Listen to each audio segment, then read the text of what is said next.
بسم الله الرحمن الرحيم سبح اسم ربك الأعلى الذي خلق فسوى والذي قدر فهدى والذي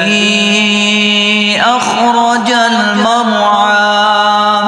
فجعله غثاء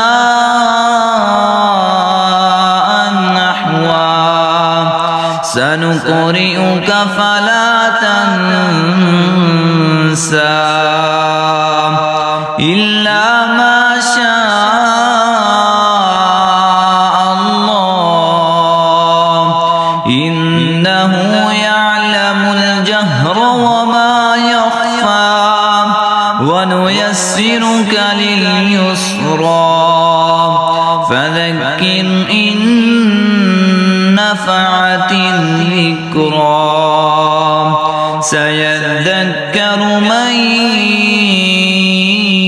يخشى ويتجنبها الأشقى الذي يصلى النار الكبرى ثم لا يموت فيها ولا يحيا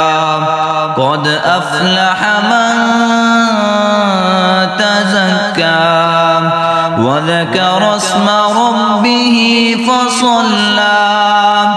بل تؤثرون الحياة الدنيا والآخرة خير وأبقى إن هذا لفي الصحف الأولى